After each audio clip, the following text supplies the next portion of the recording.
Chapter 2. Then Hannah prayed and said, "My heart rejoices in the Lord. In the Lord my horn is lifted high. My mouth boasts over my enemies, for I delight in your deliverance. There is no one holy like the Lord. There is no one besides you. There is no rock like our God. Do not keep talking so proudly, or let your mouth speak such arrogance. For the Lord is a God who knows, and by him deeds are weighed. The bows of the warriors are broken, but those who stumbled are armed with strength. Those who were full hire themselves out for food, but those who are hungry no more. She who was barren has borne 7 children, but she who has had many sons pines away.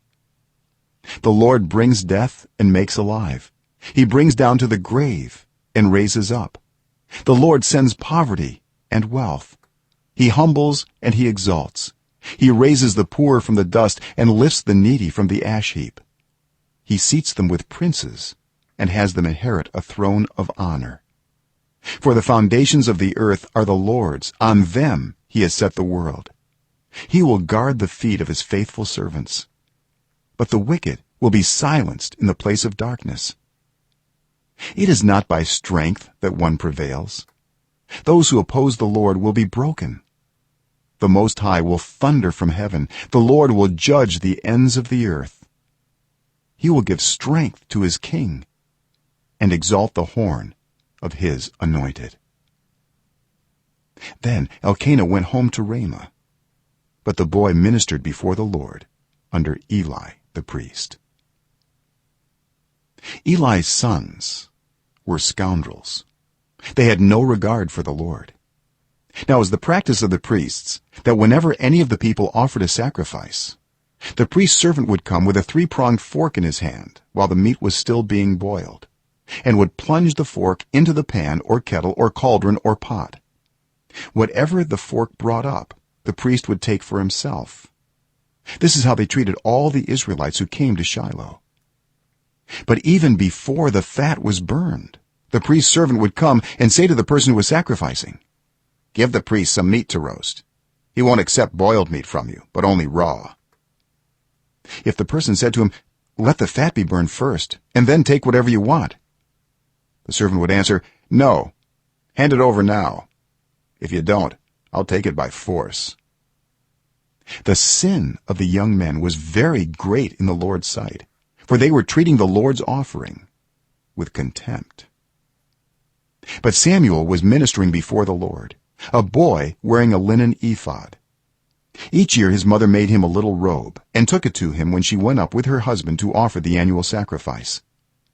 Eli would bless Elkanah and his wife, saying, "May the Lord give you children by this woman to take the place of the one she prayed for and gave to the Lord." Then they would go home. And the Lord was gracious to Hannah. She gave birth to 3 sons and 2 daughters. Meanwhile, the boy Samuel grew up in the presence of the Lord. Now Eli, who was very old, heard about everything his sons were doing to all Israel, and how they slept with the women who served at the entrance to the tent of meeting. So he said to them, "Why do you do such things? I hear from all the people about these wicked deeds of yours. No, my sons, the report I hear spreading among the Lord's people is not good. If one person sins against another, God may mediate for the offender, but if anyone sins against the Lord, who will intercede for them?" His sons, however, did not listen to their father's rebuke, for it was the Lord's will to put them to death. And the boy Samuel continued to grow in stature and in favor with the Lord and with people. Now a man of God came to Eli and said to him, "This is what the Lord says.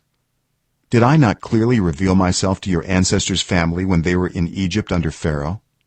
I chose your ancestor out of all the tribes of Israel to be my priest, to go up to my altar, to burn incense, and to wear an ephod in my presence. I also gave your ancestors' family all the food offerings presented by the Israelites. Why do you scorn my sacrifice and offering that I prescribed for my dwelling? Why do you honor your sons more than me, by fattening yourselves on the choice parts of every offering made by my people Israel. Therefore the Lord, the God of Israel, declares, I promised that members of your family would minister before me forever. But now the Lord declares, far be it from me. Those who honor me I will honor, but those who despise me will be disdained. The time is coming when I will cut short your strength and the strength of your priestly house, so that no one in it will reach old age, and you will see distress in my dwelling. Although good will be done to Israel, no one in your family line will ever reach old age. Every one of you that I do not cut off from serving at my altar, I will spare only to destroy your sight and sap your strength, and all your descendants will die in the prime of life. And what happens to your two sons, Hophni and Phinehas, will be assigned to you. They will both die on the same day. I will raise up for myself a faithful priest who will do according to what is in my heart and mind. I will firmly establish his priestly house, and they will minister before my anointed one always. Then everyone left in your family line will come and bow down before him for a piece of silver and a loaf of bread, and plead, appoint me to some priestly office so I can have food to eat.